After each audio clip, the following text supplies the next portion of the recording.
영화를 보기 전에 관람을 결정하는 과정에서 최소한의 정보로 파악을 하려고 합니다. 대부분은 포스터와 예고편 정도만 찾아보고 결정을 하는데요.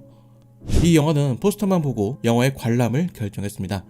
멜로 영화를 좋아하는 편이기도 하거니와 오랜만에 접하는 중국 멜로 영화라서 나름 기대를 가지고 있었습니다. 막상 영화를 보러 들어가서 시작 직전에 광고를 보면서 살짝 졸음이 밀려와서 조금만 지루하면 영화를 보다가 잘 수도 있겠다 라는 생각을 했는데 영화 시작 2분 만에 잠이 달아났습니다. 예상외로 이 영화는 긴장감을 주는 범죄 드라마였습니다. 영화가 시작되면서 자막이 등장합니다. 해당 내용은 학교 폭력에 대한 내용을 이야기하고 있다는 것이죠. 생각과는 다르게 중국의 교육 현실을 비판하는 영화였습니다. 단순 멜로 영화라고 생각을 했는데 생각하던 것과는 완전히 달라서 더 궁금해졌습니다. 영화가 본격적으로 시작하면서 하나의 큰 사건이 벌어지는데 이 사건과 빠른 편집을 통해서 영화의 배경이 되는 학교와 분위기를 잘 설명해주고 있습니다. 아시는 분들은 아시겠지만 중국의 교육 현실은 한국과 비슷합니다. 한국의 수능과 같은 시험인 가오카오를 통해서만 대학을 갈 수 있기 때문에 이 시험에 목숨을 거는 학생들이 많습니다. 거기에 매년 이 시험에만 1000만 명의 학생들이 응시하기 때문에 그 경쟁은 상당히 치열하다고 볼 수 있죠. 영화에서도 이런 현실을 제대로 반영하고 있습니다. 학교에서는 학생들에게 격려가 아닌 보채는 듯한 표어들로 도배를 해놓았고 선생님들 또한 학생들에게 강한 압박을 가하고 있습니다. 이런 모습은 마치 학생들이 시험을 준비하는 모습이 아닌 군인들이 전쟁을 준비하는 듯한 느낌마저 드는데 사실 이런 모습이 남의 나라 이야기 같지 않아서 더 마음에 와닿았습니다. 개인적으로는 이 영화의 주연인 주동우 배우가 영화의 80% 이상의 몫을 해줬다고 생각을 합니다. 그녀는 이전에 안녕 나의 소울메이트에서 안생을 연기한 것으로 한국 관객들에게 깊은 인상을 심어주었는데 저는 소년 시절의 너가 그녀의 첫 작품 같다는 느낌이 들었습니다. 배우가 연기를 하다 보면 어쩔 수 없이 자신이 묻어나오는 경우가 많습니다. 이런 것이 많아질수록 배우의 연기가 개성 있어 보이기도 하고 비슷해 보이는 경우도 있는 것이죠. 이 영화에서 주동우 배우는 천니엔 그 자체였습니다. 영화를 연출한 증국성 감독과 대화를 통해서 주동우가 느껴지지 않았으면 하는 연기로 가닥을 잡았다고 하는데 그녀는 그것을 진짜로 해냈습니다. 92년생으로 아직 어린 나이임에도 이런 연기를 보여주니 앞으로 보여줄 모습이 더욱 기대가 됩니다. 영화를 연출한 증국성 감독은 배우 출신 감독으로 과거 도둑들에 등장하기도 했습니다. 그리고 안녕 나의 소울메이트를 연출했고 더불어 영화의 제작에 참여한 진가신 감독은 과거 천밀미를 연출한 감독이기도 하니 이 영화 속에서 두 영화의 느낌을 모두 느껴보실 수 있을 것이라 생각됩니다. 영화에는 세 가지 키워드가 존재합니다. 첫 번째는 학교 폭력입니다. 주인공 천리에는 학교 폭력의 피해자로 등장합니다. 폭력이 영화의 주된 코드라서 필연적으로 폭력에 대한 묘사가 필요한 영화입니다. 영화의 처음부터 큰 사건으로 시작되기 때문에 직접적인 묘사가 들어가도 이상하지 않을 흐름이었죠. 하지만 영화는 피해의 현장을 직접적으로 보여주지 않습니다.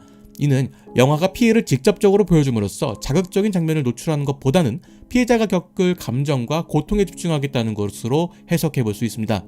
그렇기에 영화는 이런 과정에서 천리엔의 표정에 집중하고 있습니다. 그리고 그런 천리엔의 시선으로 영화를 연출하고 있는 것이죠. 두 번째는 학업에 대한 압박입니다. 주인공 천리엔이 받는 두 번째 압박일 것입니다. 학교에서는 가오카오를 이들의 유일한 탈출구처럼 말하고 있는데 마치 시험만 끝나면 모든 것이 끝나는 것처럼 말하고 있다는 것이죠. 그리고 그 과정에서 아이들이 어떤 어려움을 겪고 있는지에 대해서는 관심을 보이는 어른이 존재하지 않습니다. 그리고 천리엔이 이를 해결하기 위해서 어른들에게 도움을 요청하면 요청할수록 피해를 보는 사람들이 생긴다는 것입니다. 때문에 사건 사고가 발생할수록 아이들을 다그치려 하고 있고 이는 학교 복도에 철창이 생기는 것으로 천리엔에게 혹은 이 아이들에게 더 많은 압박이 가해지고 있다는 것을 가시적으로 보여주고 있습니다. 한편으로는 극 중 아이들이 관심을 가지지 않는 이유가 자신이 피해를 볼 수 있다는 것으로 표현되기도 하는데요. 영화의 후반에 이야기되는 것처럼 자신이 누군가를 따돌리지 않으면 자신이 따돌림의 대상이 될 수 있다는 것이죠. 이는 학업에 대한 이야기와 결을 같이 하는 것으로 뒤처지는 것에 대해서 두려워하는 것이라 생각해봅니다. 내가 뒤처지지 않기 위해서 누군가가 뒤처지는 것을 방관하는 것이죠. 이렇게 자라난 아이들이 성인이 되었을 때 올바른 가치관을 따르고 있을 수 있을지 모르겠습니다. 마지막은 어른들의 관심이라 할 수 있습니다. 이런 어려움을 겪는 천리엔에게 도움을 줘야 할 엄마는 그녀 곁에 있지 않았고 경찰 또한 그녀를 제대로 보호해주지 못하게 됩니다. 학교에 있는 선생님 또한 마찬가지죠. 그렇기에 천리엔은 자연스럽게 샤오베이의 도움을 청하게 되는 것입니다. 샤오베이가 천리엔을 지켜주는 것이 어느 정도 유효하게 느껴지지만 후반으로 갈수록 그 한계가 드러납니다. 그렇기 때문에 결국에는 어른의 관심이 필요하다는 이야기로 이어지는 것이죠. 그리고 이들에게 더더욱 관심이 필요한 이유를 영화의 후반에 잘 보여주고 있습니다. 두 사람은 순수하거나 혹은 책임에 대한 무게에 대해서 체감하지 못하고 있는 것이죠. 영화의 초반은 천리인의 시선으로 풀어가다가 영화의 시선이 옮겨지는 지점이 발생하는데, 이때부터 영화는 사건을 여러 인물의 시선으로 바라보기 시작합니다. 그러면서 어른의 관심과 책임에 대해 보여주고 있죠. 개인적으로는 이들을 도와주려고 하는 인물이 혼자만의 힘으로 버겁다고 느껴졌습니다. 사회가 나서거나 한 인물이 끝까지 그들을 도와주겠다는 의지를 가지고 행해야만 가능하다는 생각이 들었습니다. 그리고 이런 이들에게 다시 한번 기회가 주어진다면 어떨지에 대한 이야기도 영화는 담고 있습니다. 어느 지점에서는 이런 영화의 이야기에 의문이 들었는데, 영화를 마무리하는 시점에서 이 영화가 말하는 이야기가 어느 정도 이해가 되었습니다. 영화에 등장하는 사건들을 결과적으로만 본다면 주인공들은 영화 속에서 표현하는 결말을 맞이할 수 없습니다. 다만 그 결과가 발생하기까지의 과정에 대한 이해가 있었기 때문에 이러한 마무리가 가능했을 것이라 생각됩니다. 스포일러를 하고 싶지 않아서 애둘러 표현을 했는데, 영화를 보신 분들은 대강 이해하실 것으로 생각됩니다. 혹시 궁금하시다면 영화를 직접 보시는 것을 추천해드립니다. 영화에서 등장한 대부분의 이야기들은 결말부에 정리가 되기 때문에 찜찜함이 남거나 하지는 않습니다.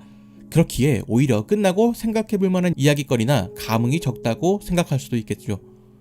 하지만 영화 내내 임팩트가 상당히 많기 때문에 마치 뺨을 세게 맞은 듯한 그 얼얼함이 꽤 오래가리라 생각됩니다.